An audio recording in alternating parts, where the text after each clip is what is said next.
what do you say to the Amazon worker that works 12 hours a day and we're in the winter and they don't get sunlight or they don't have the luxury to do that?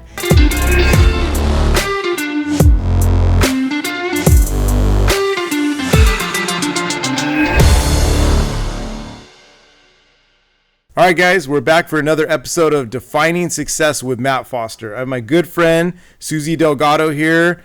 Amazing guest to have on. She's been in the biomechanics space for over 20 years, focusing on ergonomics, how the body works, how we deal with pain, how we optimize, not just as an athlete, but even as a regular person in real life, how we deal with recovery, how we deal with stress, and how we can combat that using different modalities and whatever treatment sources get us to the solutions that we're looking for. Susy, thank you so much for coming on today and being with us. Yeah, thanks for inviting me. So, guys, we're here in their studio here in Turlock. This is one of potentially 4 locations that they have.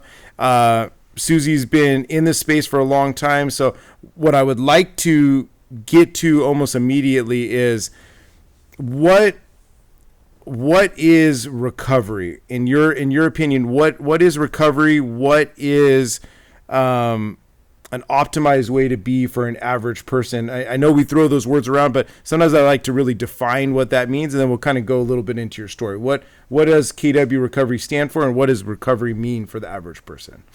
Yeah, so recovery is, very simply put, a way to manage ongoing stress, whether that be cognitive stress, physical stress, and stress we run into just in our daily lives, right?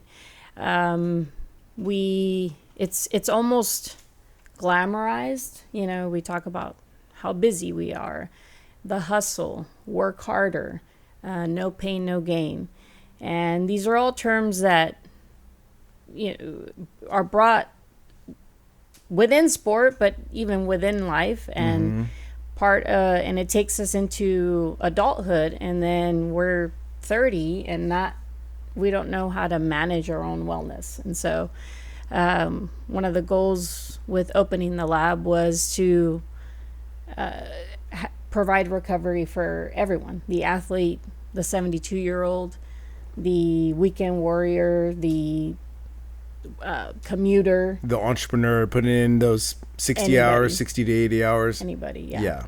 Got it. So I love that. I know you've been in this space for over 20 years, right? Tell me a little bit when you knew that this is kind of the direction you were heading with your life, right? You went to college down south. At what point did you start realizing that you were going to want to help people with, maybe it was athletic performance or physical therapy? Maybe that was kind of more the term that you were thinking at the time when you were going through schooling. At what point were you realizing that, hey, this is the path that I'm going to be setting myself on? Well, I think as far as where the lab started, the thought process started when I was at Kinetic Works. Okay. And I had stepped away from patient care. So a lot of my experience had been in a PT setting. Some of it down south, some of it in the Bay Area. And then I knew I wanted to keep analyzing movement, but the setting in which I was in was really limiting me on providing things that weren't of the norm. And so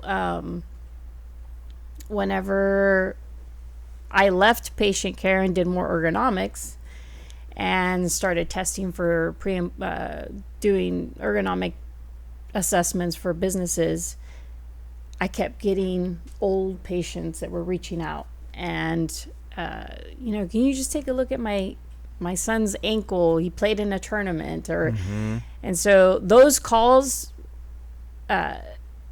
always, they took me back to what I really like doing, and that's helping people, right? So I realized that there's nowhere for people to work on themselves. Like the idea of wellness or recovery has been floating around for decades, right? But people didn't have the recipe or the tools or the access to be able to actively be working on that. And so I put pen to paper and I just started drawing up, from my past experiences in an athletic training room and a PT office. I thought, well, wouldn't it be great if we could get all the great tools that pros use to accelerate their recovery and offer them to the general public. And so that's when the drawing board started, and I didn't know how I was going to open the lab, but I figured the process needs to start somewhere. And so that was about 10 years ago. Yeah. 10 years ago and it started. And in PT, when you say PT, so physical therapy, right?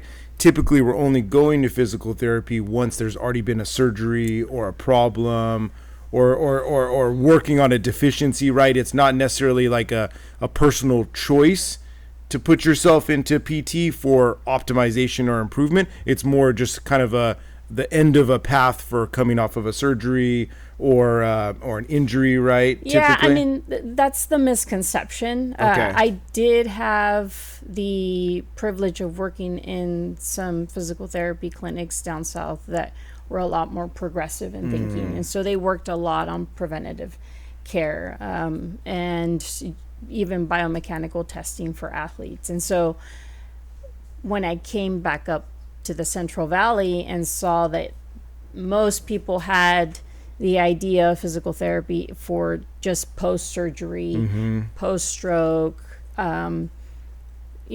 helping with pain management, it was a little bit eye-opening that we were kind of that far behind. But even now, I try to refer clients to physical therapy whenever I see that they require more hands-on than what we do here. What we want to do here is provide a space for you to self-manage your wellness. Yeah. And so some of the tools that are under this roof help you do that. So. Yeah. Yeah. No, I love that. And I appreciate you kind of popping the bubble and the misconception. I feel like that's going to happen a few times during this, because even for myself, right? Like we still get it. Yeah. Yeah. That it's still that PT follows surgery, right? Yeah. So with all these elements that you kind of put together, athletic performance, recovery, for the average person, that you have coming in, what are some of the typical issues that they usually face? Like non-athlete, average person works a regular job, maybe not too physical of a job. When they do come in here, what are some of the deficiencies or things that you see that are common problems that they have that you usually start working on? Common one, tension due to stress. Okay. So it's physical tension. Yeah. Fogged thinking, inability to stay focused. We do recommend there's services under this roof that were very intentionally selected to not just help the body physically and help manage pain, but also help you decompress, which seems simple, but you'd be surprised how many people, just because you're sitting down in front of the TV doesn't mean your nervous system is actually shutting down or getting a chance to relax. And so a lot of the tools that we put in the lab were intended to help with a 360 perspective. So we're going to help you manage some of that pain holistically, right, with Mark Pro or the body work that we do. Cryotherapy, no side effects to any of these tools.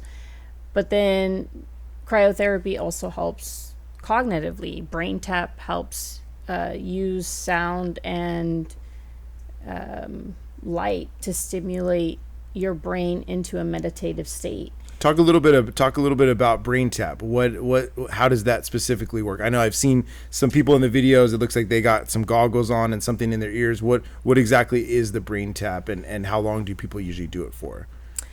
So the sessions at the lab, when you schedule brain tap, you have anywhere between 30 and 60 minutes. Okay.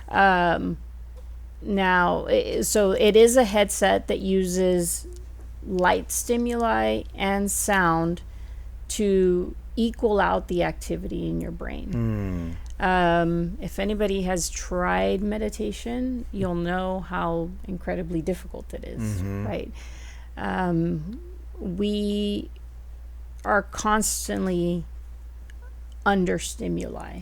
Our brain has to process light, sound, touch, and then the older we get, we bring in more experiences which alter our perception of light, sound, touch. And so once those patterns get set, it's really difficult. We're not taught how to reverse them, which is, we'll get people coming in and they just want to get away from all kinds of stimuli. Yeah. And brain tap is a good way to do that. It's a nice way to almost do people typically tend to fall asleep during it because it actually is like They quieting do. your brain to a relaxed state. So you're going into almost like a deep nap. Yep.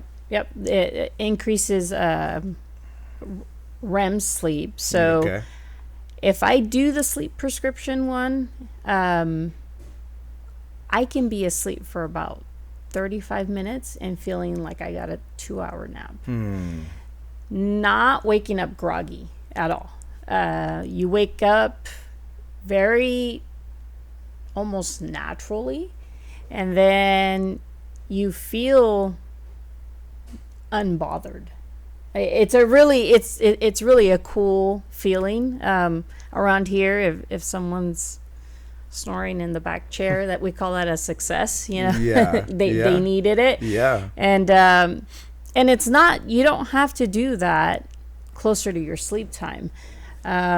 Anybody that's worked a long day, multiple days in a row, and you become aware of how that affects your thinking, that tends to be when I sit on brain tap, is if I've had a stressful week and I know I got to go till 7 p.m. tonight. I'm going to do it in the middle of my day, and I'm just as fresh my second half of the day as I was the first half of the day because of brain tap. Which kind of going back to optimizing, always us looking for that edge, right? You almost created a second day for yourself, because Susie on the other side with no brain tap, it's like, yeah, you'll push through like a lot of us will, right? And just grind it out. But how was the level of performance that were you at 60%, 50% of what you could have been? Whereas after brain tap, you're probably more at like a 90 or, on the second half, just as strong, if not even better than the first half of the day. Covering and that's what we're looking at. Could we recover without all of these tools? Of course. Could we go, if I have to talk about the naysayers for a second. Talk about the naysayers. Talk about the haters. Go get natural sunlight instead of, sitting in the sauna. Well, what do you say to the Amazon worker that works 12 hours a day and we're in the winter and they don't get sunlight or they don't have the luxury to do that? Or somebody that has this, the second job that they run to in the evening. And so being able to use technology to our advantage health-wise is a win. Huge. And so it's an industry that is vastly changing, and I'm excited about what we have, and I'm excited at what's to come. Because it's always improving, always changing, right? Always improving, and there's so many different tools. So here, if you just want to block out the world, and this is I think my passion for recovery started on the athletic side, and then the older I got, and I came across a lot of stress being self-employed with Kinetic Works. I hit a moment where I felt overwhelmed, and I knew, and I wasn't doing anything particularly stressful at the moment that happened. But I realized that my body was letting me know real quick that I couldn't continue at the rate that I was going. Yeah. So going from providing recovery to my athletes is very important, but showing my adults that they're never too busy to do something for their body is probably just a tad bit more passionate for me. Yeah. Because I think that's usually where it's on the back burner. Once you add a marriage and kids and responsibilities and business and maybe not getting sunlight, not getting outside, eating on the run, everything just gets kind of shortchanged to where your body will start giving you little signs over time, and as you get older and older, it becomes louder and louder, and then we just have learned to accept the noise as old age, right? As like, oh, I'm hitting this decade, so this is how I hear 25-year-olds say that. Like, I'm not young anymore and I'm supposed to ache, and I'm like, no, don't accept that. Do not accept even that. From a mindset perspective. So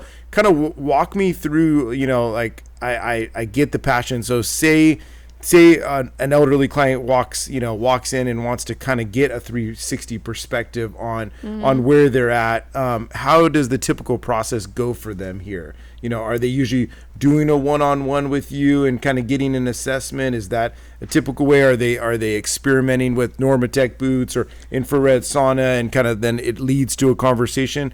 How are you kind of onboarding and taking people in? So I will say that most of our clients come in the form of a one-on-one first. Sure. And I think that's people, well, one, if they're seeing us because they're experiencing pain at that time, which most of us wait until we're in pain before we do something about it, right? So I will say that that's the majority. Hopefully that changes one day. But the ones that are being preventative and proactive, I think they come in the form for a Normatec session. My elderly, as we age, we lose a lot of muscle mass, and so muscle is what drives our lymphatic system as well. So muscle contractions. So I have some elderly that have chronic swelling in their legs, or they feel achiness.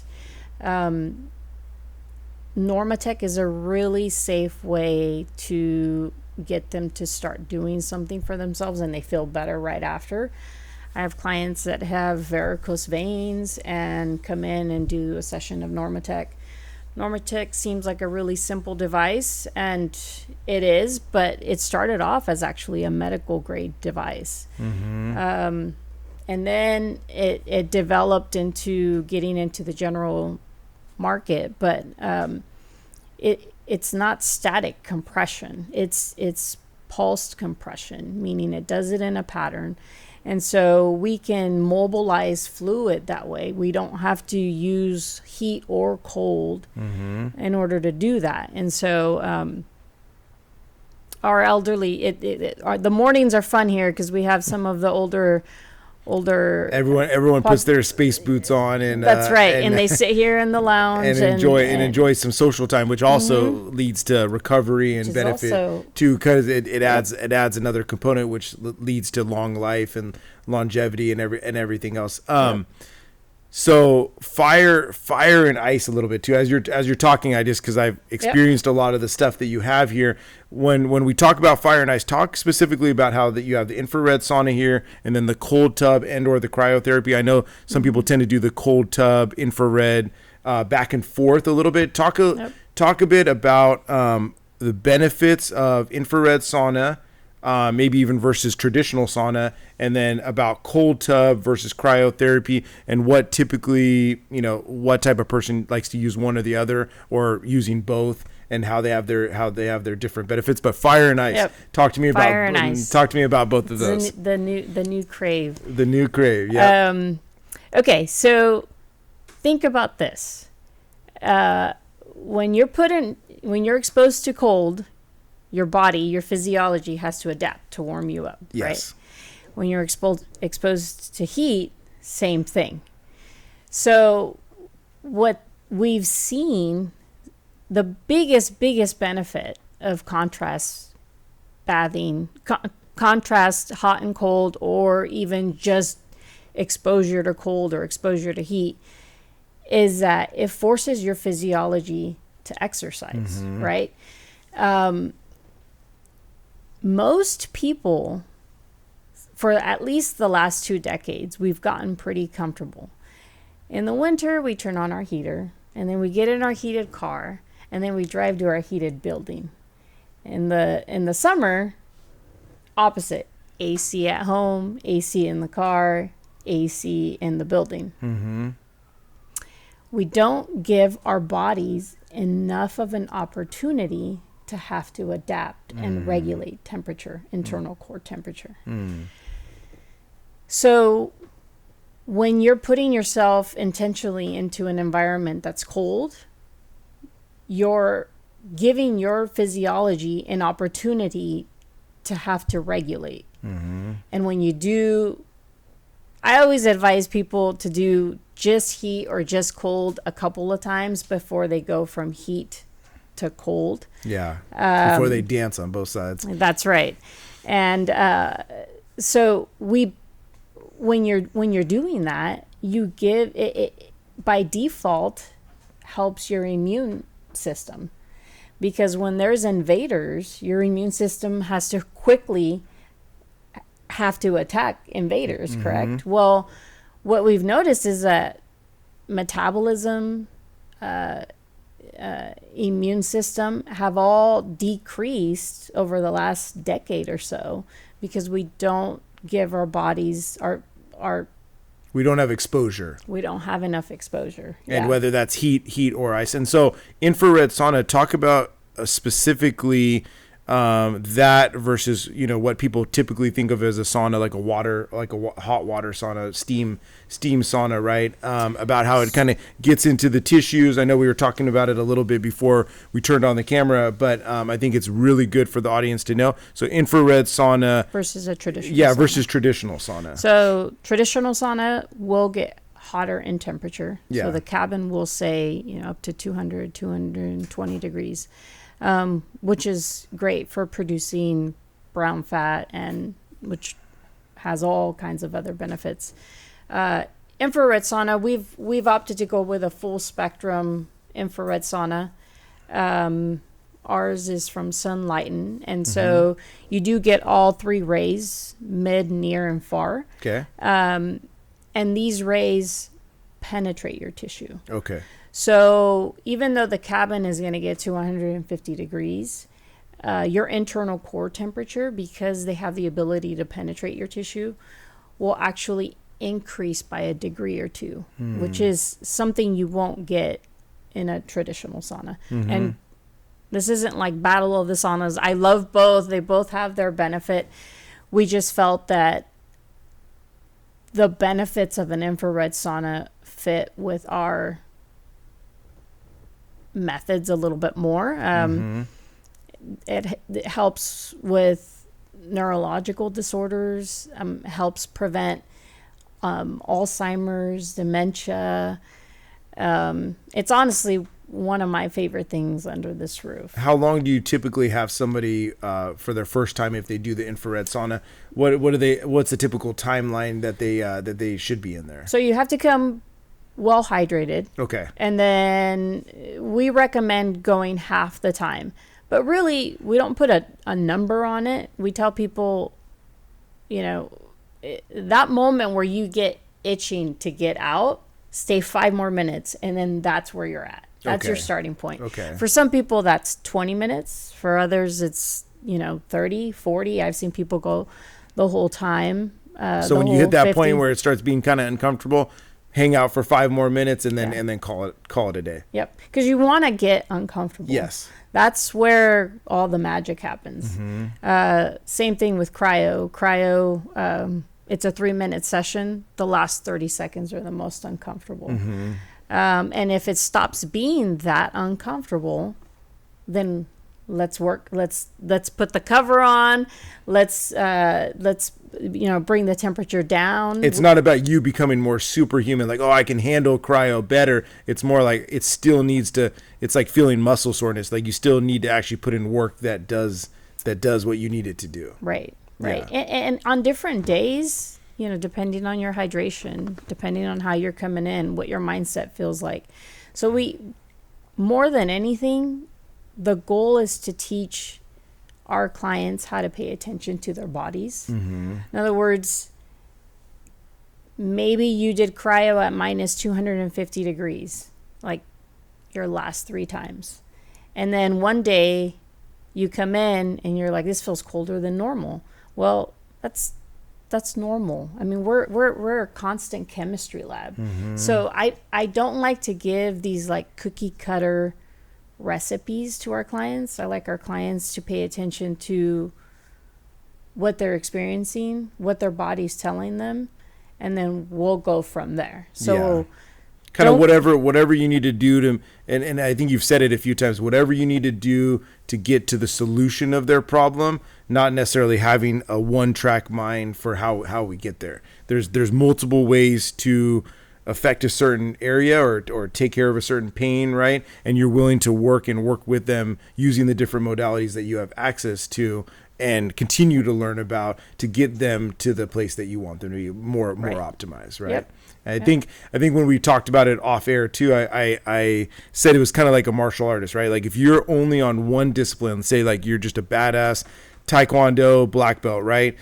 There is going to be another martial arts that perfectly destroys a black belt Taekwondo, right? So you're better prepared for an overall fight if you actually have a little bit from here and a little bit from here, and your cohesive ability to fight, maybe to wrestle, to kick, to punch, to do everything else. It's not set on one track because that's easily beatable. Right. It's on multiple ways that you can attack and play defense. So I think you do a great job in the same way, almost like a Bruce Lee, right? Like taking from different forms, taking from different forms like water and making it work. And I think you've stated it a bit, but state it one more time, kind of what your overall purpose is. The reason why KW exists and why you continue to want to be a student, never a master, right? We're always being a student of the game because you want to provide relief for people. You want to help them optimize. What's been the driving purpose behind your continuing push for helping people recover and do this type of work? I mean, well, one, there's a need. Yes. There's a need for, sometimes it's even just listening to somebody that has been dealing with chronic pain and has been passed, from one specialist to the other. And that's not to say we're a magic pill but we've very purposefully put ourselves in a position where we are not going to see 10 clients in 1 hour. Mm-hmm. And I think that in itself, makes us a lot different than a lot of other healthcare facilities. So being able to slow it down. For people to be people really to be seen and to be heard in their need. Yep. We purposely even don't have a lot on the walls. Mm-hmm. If you notice and you walk in here, there's not a ton to process. And we did that very intentionally. Like I said, we're overstimulated beings. And so one time we had the comment, you guys don't have background music.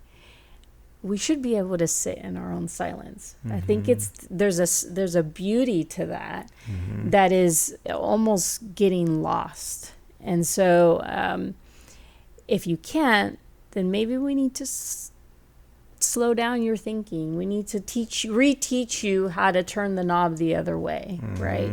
Put us on path again too. So for purpose of KW, creating an environment that's less stimulating. People are actually being seen. They're not being, turned over. It's not bodies just being turned over here. Mm-hmm. unless you need to work on the other side. Right, I know. But just in general, people are not just coming in, coming out, cracking them back, clapping them on the back, sending them on their way. You're really focused on a deeper level and kind of getting to the root. And sometimes I imagine that it goes even beyond the physical a little bit. Sometimes the social aspect, sometimes it's the conversation and the mind frame about how they're approaching what they're doing going forward, and you being able to feed into their life a little bit. The conversations that go on in this lounge is one of my favorite things about our place. We're totally believers, and we have what I call the antisocial social chair in the back, because I do believe in being able to not have to socialize, right? We're not the infrared sauna is not in front of a bunch of people. Like I know saunas are becoming real popular in gyms, and you can get all the physical benefits of just going in there doing 20 more minutes after you've done your cardio, and that's great. But there's something about shutting all of that off, and we want to keep creating spaces for that. In the lounge, definitely a lot of cool conversations that go on. One of my favorite things is whenever I have like a veteran member advising a new member on what to do. I'm like, success. Yes. That full circle realization. I love it. I love it. And I'm just listening in, and because there's no quick process in getting there. Like if you're truly taking it in, we're always here to guide you and give you the science and give you all of that. But if you're paying attention to how you feel after you do cryo, after you do Normatec, after you do Mark Pro, by month 3, you're needing us less and less. You're now and that's really what we wanted to do, was put you in the driver's seat of your wellness. Instead of always being told like what to do, you get the chance to experiment here. And when you're a member, there's something very powerful about you waking up, and if you're feeling a discomfort, instead of wondering, what you can do, it's like you can make an appointment, and anything under this, we're going to leave you better than we found you, 100% of the time. And so to be able to do that, then it just becomes fitting in these wellness doses into your life. And sometimes when we're really busy, it can seem impossible. But after a while, you're going to crave it. Yeah. Because you're going to see and feel the results. So another note of the purpose would be empowering people to take wellness in their own hands and get to a place where maybe they don't need it as aggressively as much, but now they have the knowledge to pay attention and are a little bit more in tune with their body to know when and how to take care of themselves. I imagine that there's some pretty amazing success stories. You want to talk about anybody in particular that you've been working with for a while? You don't have to use names, of course, but some of the limits that you help them get past or break through, and kind of how they're living life on the other side of KW. Yeah, I mean, there's a few that come to mind, but there is one story where I have a gentleman that's close to retirement. Okay. And he's been battling back pain for a decade. So getting closer to retirement, and he did have one surgery like years and years and years ago, but he opted for no surgery. It was recommended to him for, to go back in, have back surgery. He says, I don't want to. So he's been on and off pain medication. For me, it's always great whenever I see the older population not intimidated by cryo. So that already is, when I see that population asking for it, I get a kick out of it. Yeah. Right. So, but he's been managing So the thing with cryo is that there is no magic recipe. Every person, what we do when you first try it, if you're doing it for recovery purposes, you can do it before a game, after a game, pre-competition, post-competition. You're going to get all the great, benefits of cryo when doing it for recovery. Now, if you're doing it for pain, you have to do it. So we recommend you do it 2 to 3 times within the first week. And that's just because we're trying to reverse a lot of damage, right? So we really want to get the ball rolling. And so we do that the first week, and then you don't do it for like 5 or 6 days, and then you do it again, and then you do it 2 times the following week, and then we taper off. It tends to settle at about 1 cryo visit every 7 to 10 days for our pain management people. Whether it takes them 6 or 8 weeks to get to that maintenance mode is kind of individualized, but that's about on average what people end up doing. And this particular gentleman did just that, and now manages his low back pain, has since retired, and manages his low back pain. Is back to traveling by doing it twice a month. So that was really a great success story in my eyes, because it's kind of like giving someone their life back. The fact that he did retire, that he is traveling, what would his life look like if you still continuing on with this chronic pain? You end up wanting to maybe hide at home, have to take pain medicine on a regular basis, and just to deal, but not have a really great life. And you've heard the term movement is medicine, right? Well, pain-free movement is medicine. I like that. And so when we get the ball rolling, it may be that he has a block's worth of walking pain-free, but what we're really trying to do, and then slowly increases. One, if you have the patience to see that through, there will be good results. 2, those movement patterns, even just extending the amount of walking he's doing, you start gaining a lot more confidence. And when you move with confidence, everything gets better. So it's really, many times, doing these modalities in a concentrated dose in the beginning is just a way, like I said, to get the ball rolling. And then pretty soon you start feeling pretty good about yourself.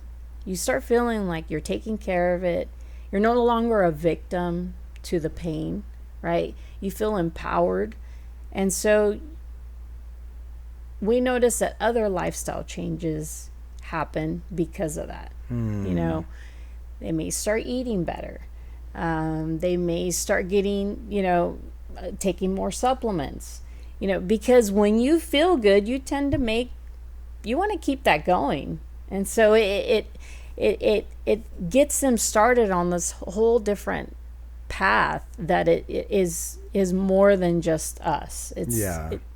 It takes them along a whole wellness journey. Sets them up for a natural progression of optimization. And one thing that I'm curious about is what is a typical definition in your point of view of optimization? If I said, hey, Susie, I want to be as optimized as I possibly can be, what are some of the elements that we would be tracking together to get to that would determine a level of optimization or being at the best that I could be physically, if that question makes sense? One of the first things I look at or ask a client is their quality of sleep. Okay. That tells me a lot. It tells me where their priorities are. It tells me if their nervous system is able to actually shut down. So one of the things about the pain cycle is if your sleep is crap. Yeah, that's fine. If your sleep is crap, yes, pain's not going to go away. Yeah. It's just not. Yeah. They work hand in hand. That recovery in the night's not going to happen. The thing about sleep is that there's so many different factors that go into getting quality sleep. You know, I mean, we can go down all. Can you slow down your thinking? Is there unresolved trauma? Is there, you know, are you feeling physical pain?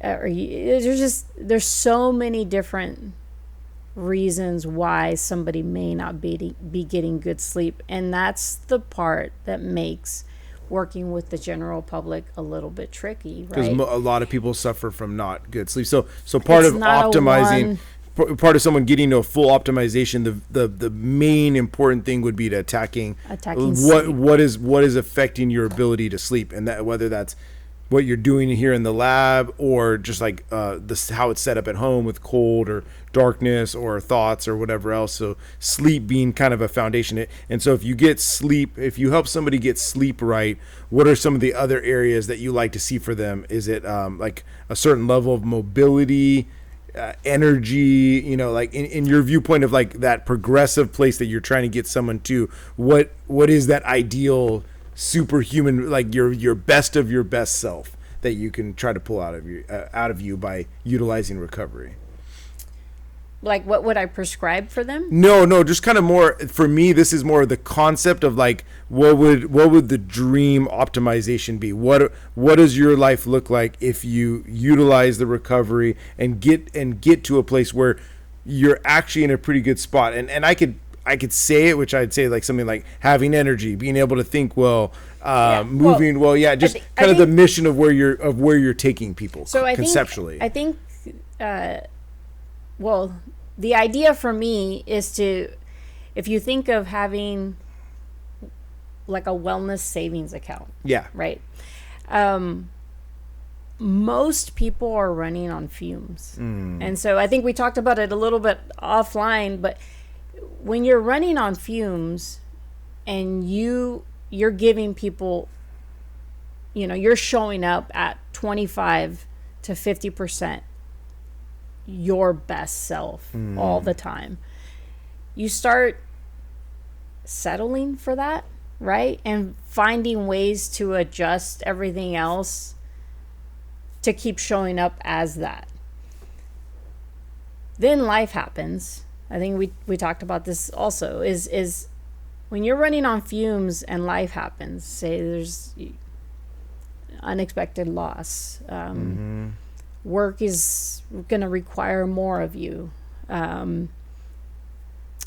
dynamics in the family are changing, you know, anything that you can think of that is just a stressful event, or people say, you know, life is difficult right now. Well, do you think that the approach to managing that incident is going to be different from somebody that's running on fumes or somebody that's... The account is full. The account is full. Because if the account's full, you're going to have room in your cup. Your threshold is different. Right. Whenever your cup's always full, your cup overflows with the littlest of things. I mean, it's not funny, but when people get road rage, I'm like, what is going on in there? I mean, they are so highly stressed that getting road rage is their way of like little by little trying to disperse some or making themselves feel a little bit better, or it's like overload, right? I sometimes wish I could just like pull them over and be like, "Dude, you need brain tap. Let me give them a hug. Let me give you a little hug. Yeah, let me help you." But it's funny, but it's not funny because we're seeing so much of that, and it's tough to watch because you can get caught in this system of a rat race where you just don't stop and think about, how you're responding or how overly stimulated you are. I went to a Wim Hof retreat about 5 years ago, and I had already been doing ice bathing and cold exposure, and so breath work. And so when I went, Anika actually went with me, and we were just like, oh, this is gonna be fun, we're gonna meet with other like-minded people, and it was a ton of fun. But one of the things that stood out to me was how stressed people were about I didn't even cross my mind that the people there were going to be really stressed about getting in the ice bath. And I saw all kinds of different coping mechanisms on them dealing with the idea of getting in the ice bath. And I was shocked because it's cold, but it's not like we're going, into some dangerous war zone, right? It's uncomfortable, but it opened my eyes to how many back to the threshold, to the threshold. If you're at 25 to 50%, your mind's like, I can't handle anymore, even though it's if your brain was at 100%, it would be a little bit more peaceful, a little bit more grateful. Like you said, I like what you said about your cup being full. Right. It doesn't take much to spill over, overfill, which gives to others, but then also is kind of almost like a sense of gratefulness. But if it's at 50% and some gets poured out, you're at 0. Right. So again, like looking at taking on something that's lightweight, challenging ends up becoming, same thing with road rage. So lightweight, what could be just a lightweight inconvenience turns into this overwhelming. Yeah. So I kind of jokingly but not jokingly tell people, if you're really scared to get in the cryo, then you probably need it more than I do, or if the idea of sitting in Normatec for 45 minutes seems like like a chore, or a waste of time, you probably need it. That makes sense. So it's interesting. It's interesting to, once you've kind of flipped that switch and see what the possibilities are of running optimally, which is different for everyone. Yeah. I know you. You did answer my question, which is, I think what I put out is, what is the conceptualized optimized person, and what you're basically telling me is it's when your wellness bank account is full. And so depending on your age, your physicality, where you're at, you are in getting life to 100% of you is going to be different for a lot of people. Right. But the overall theme is that if we have a savings account or a threshold of what we can handle in life, and usually we're running at 25 to 50, the goal here would be get that as close to 100% as possible. Yep. And that's going to be different for everybody. But the overall sense is that person running at 100% can handle problems better, can handle stress better, can also go into a period of their life where maybe they're not even doing recovery stuff, but they're just pushing forward, and you equip them to handle what is naturally going to happen. If you haven't had a crap storm in your life in a while, probably got one coming. It's just how it goes, right? It's a numbers game. And if you're at 100%, there's also a lot less anxiety, because you actually have confidence in your emotional and physical self, saying, hey, you know what? Even if it is hard, I am equipped to deal with it. So you're empowering people. You're putting them on a path to have life change, to open up happiness and relationships, and I can tell the difference when someone's in pain, and that grouchiness and that anger and that kind of sourness that comes out, versus people that are feeling good. Like, you're not naturally being a terrible person when you feel great. And it's not perfect, right? Yeah. I mean, I have access to all these tools, and I'm not going to sit here and say I am perfect all the time at making sure recovery is in my routine.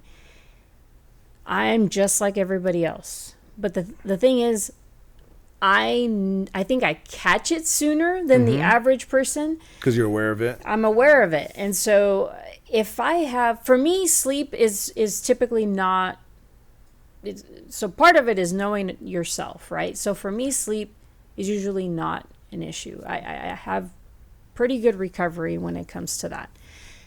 If I happen to get one bad night of sleep, I'm like, okay, catches my attention. If I have 2 bad nights of sleep, I am already brainstorming or planning or adjusting my schedule to make sure that I don't have a third night. Yeah. So it's taking those proactive steps and knowing how important sleep is to the rest of my week. Like, so say I'm recovering, Sunday, Monday, I'm not going to let myself, it is my responsibility to proactively pull from my toolbox that I know historically have worked to help me get quality sleep, and use those. Yeah. Use those tools so that it doesn't happen a third or fourth night, right? Yeah, because it's the progressive. And then you get yourself back on track. Compounding, I think life, like why people end up in such bad places is like it's just unrealized for night after night after night, week after week, and month after month of whatever bad compounding that you're allowing to happen. Is just being a little bit more aware, because I think once you let people, and you've probably seen it, get a taste of what feeling good looks like, even if they disappear for a couple months, it goes back to they can't help but be aware of like, oh man, I'm not feeling like how I need to come back to it, right? So I love what you guys are doing here. I think you guys have a really amazing mission, an amazing purpose for where you want to see people go, and in looking into the future, where is KW going in the next 5 years? I know that we talked offline a little bit about a couple more locations opening up. You have a couple more staff members under you, so it's scaling up for the amount of people that you guys can handle. Where's KW going in the next 5 years? KW coming to a neighborhood near you. Nice. I mean, the possibilities are endless. So, if you ask me, and even I really, so to talk on the business side, it is always tricky to provide quantity and quality at the same time, right? So that's been things that we actively are always working on. Turlock, for example, putting a cap on memberships per location. Okay. Is something that I am more than likely, it looks like that to me will guarantee that every member has access to the tools and gets what they need. And then we can, manage and provide the type of space for each one of those members, because I don't take it for granted whenever people sign up for an appointment here. They intentionally booked an appointment, took time out of their schedule, and are choosing to either address a discomfort or a pain or take a time out. And that to me is, we want to keep that momentum going. And so between opening physical locations, but also keep educating our public. Keep having other people like your guest that you talked about in here, championing it to other people. And there's I kind of went straight to talking about our adults, but with our youth athletes, I mean, one of the biggest drivers for me was youth sport has drastically changed and become a lot more competitive and asking more of our athletes.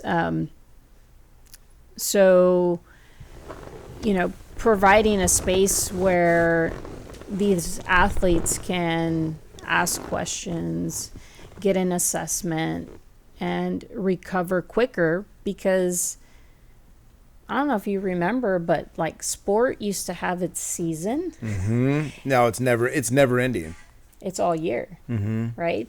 It's all year, and that's where it's at. But we would be silly to say that we can use the same methods that we were using 20 years ago when it comes to rest and recovery for our athletes whenever activity level has quadrupled. Yeah. You know, my baseball players aren't just playing in the spring anymore. They're playing all year long. Yeah. And my football players are, you know, they're playing in the fall, but they're training in the spring. And, you know, across the board,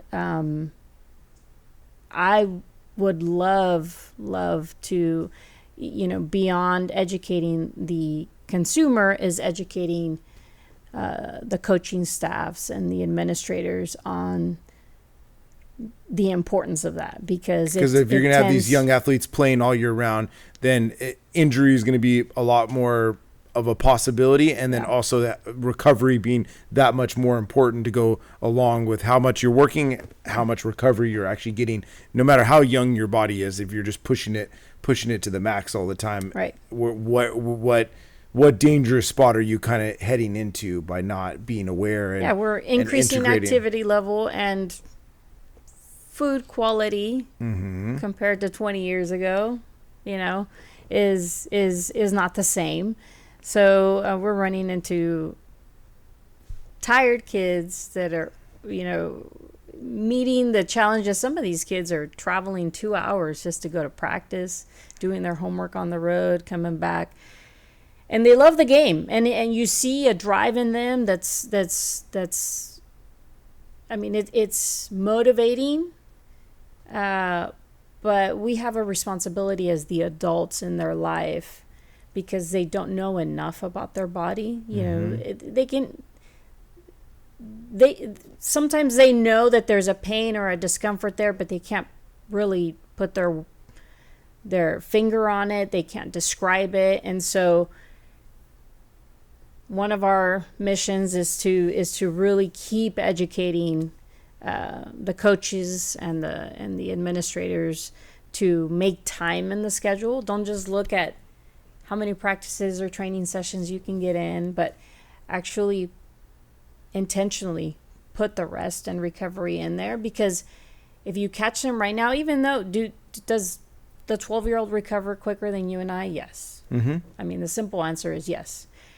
But we're developing a mindset at this age. So if, at least when I was a kid, in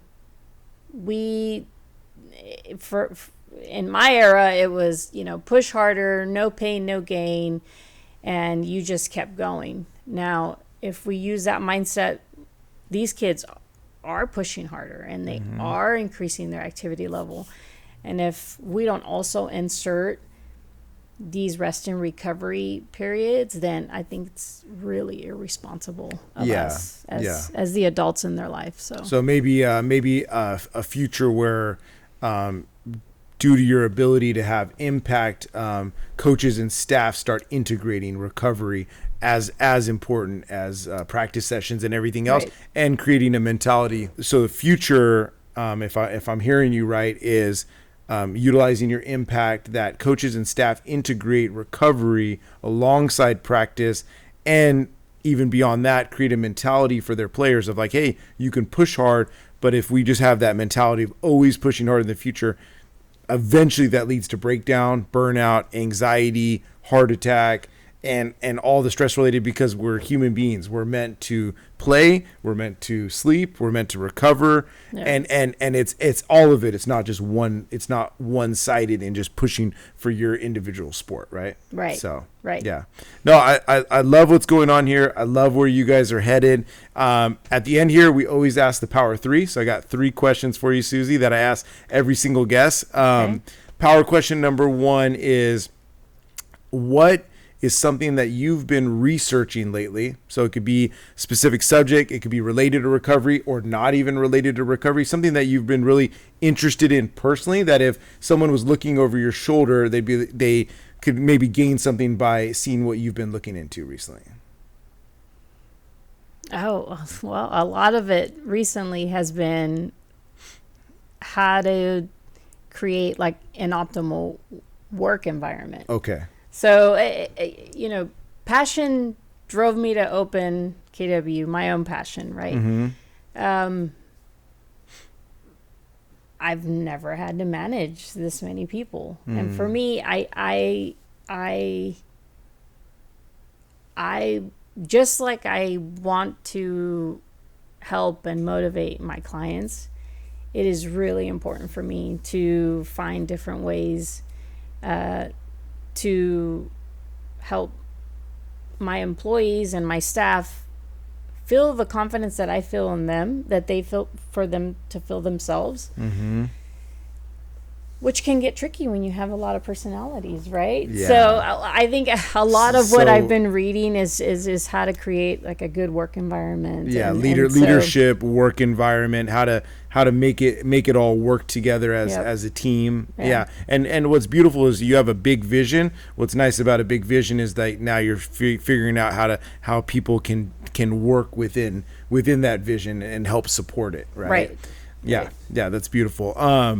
Question number 2. So one of our big things for the audience is always, inspiration. I think we talked a lot about today, recovery and some of the different modalities that they can use. But if we were to give them one action tip that if the audience was to apply to their life today, over time would be really, really helpful for them, what is one action tip that you would like to leave with them? I know we talked about sleep, so maybe another point on recovery or something that you have seen that it would be a great action tip for them to take in their life. Breath work. Okay. And what would be one method of breath work you'd like them to look at? It seems super simple, right? But a lot of people breathe really shallow. Okay. Which just, doesn't help calm our nervous system. And then that drives a higher heart rate. And then, and so if you can hone in, and there's tons of different breath work models that you can follow. But if you can put in an effort into just working, it's not going to cost you anything other than a little bit of reading. I go over belly breathing, box breathing, sometimes in our sessions. Okay. Somebody comes to me with neck tension and their breathing is all off. I can work on that neck tension every single week. And we're going to be right back where we started the following week if we're not working towards changing some of your habits. And breath tends to be one that it seems basic, but it can be very powerful and bring a lot of changes. So I do belly breathing, diaphragmatic breathing, box breathing. Okay. So guys, look into this. Box breathing, belly breathing, schedule 101 here at KW if you want to get someone to take a look at it. And I recognize that, like, we subconsciously really, once you start breathing and not have to think about it, right? We just don't think about it. So even myself, when you were talking about it right now, I was like, am I breathing shallow right now? Or am I actually breathing in? So I think that's something really good to look into, guys, is breath work and how that can help with anxiety, how that can help with neck tension. What we might be approaching as a physical manifestation of a problem might be different than what you expect is actually causing that problem. Yep. So becoming aware and talking with someone amazing like a Susy that can help you maybe discover that it's not what you thought it was. Power question number 3 is, I believe that amazing people run with other amazing people, that we're all maybe 1 degree away from each other. So as this podcast goes forward, it's going to compound by future amazing guests that come on. So every guest that I have on, I ask for a recommendation of someone that they think would be a good fit to be on the show, and also you'd be happy to make an introduction to. Ooh, good question. And just so you know too, like, full disclaimer, because everyone is always thinking this thought, is like, man, all the amazing people I know that I don't say when I say this one other person are left on the wayside, right? So whoever you say, it is not to the detriment of anyone else. It's just specifically for this podcast, this platform, they could be further away, they could be local. Would be happy to have them on, and this is not to the detriment of other amazing friends or colleagues that you have. Well, I have a lot of amazing people in my life, and I definitely am a social butterfly, so I think I flock to, I like getting to know people, and so because of that, I feel they say keep your circle small, and there's some truth to that, but if you meet enough good people, your circle becomes big, and once you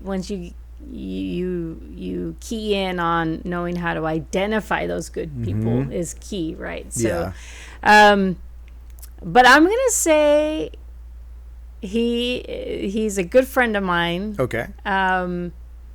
Even a little bit of a mentor, and I bet you he doesn't know that he is.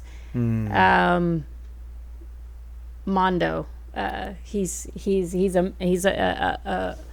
a member here. Okay. And boy, and that's tough because I could pick a lot of people. Sure. But he will randomly